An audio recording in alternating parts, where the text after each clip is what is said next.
So the second space you talk about in your book is breathing space. So Donna, I'm curious, from your perspective, for people that are watching, what are your top 3 tips for people to get more breathing space into their day?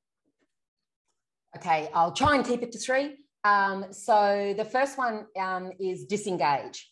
And so what we need to do is really figure out who are the people that I should be, or the people or activities that I should be spending time with, and that are bringing me joy and that are not sucking my very valuable energy.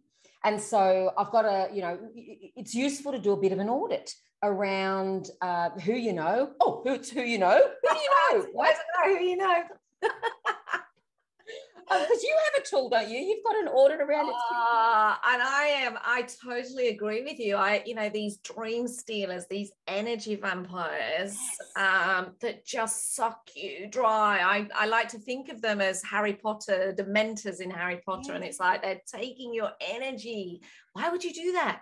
We trade in energy. It's like, support yourself, surround yourself with great people. So yeah, tell me more about your thinking here, because it's also about, whether some of the 5 people, they say that whether some of the 5 people that we spend time with. So just check, are you spending time with the right people? And it's a bit tricky when it's family that might be the dementors. So just be careful around how you do that.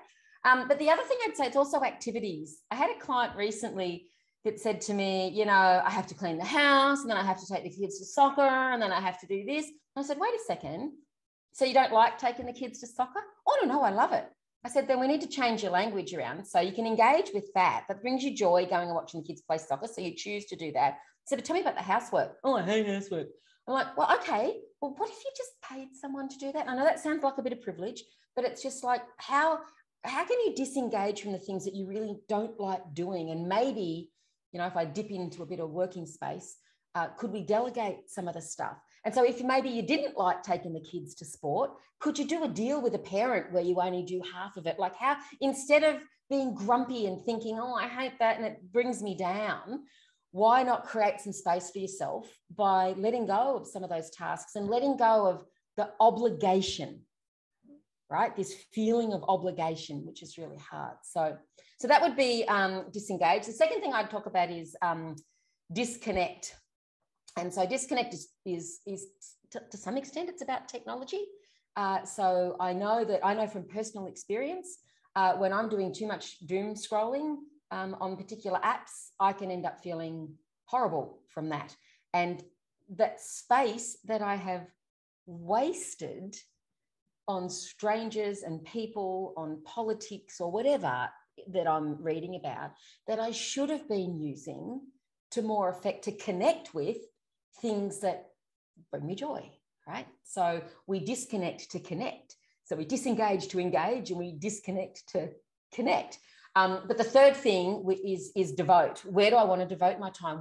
Where am I going to get that great return on my investment? And where am I going to devote my time in such a way that I'm using that space to be in service to myself and others, the ones that are important to me.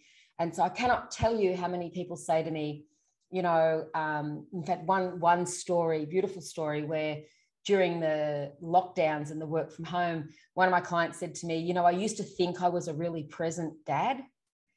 And then I was working from home and I realized what it really means to be present, to be there at dinner every night and listen to what the kids are talking about and actually devote my time in that way.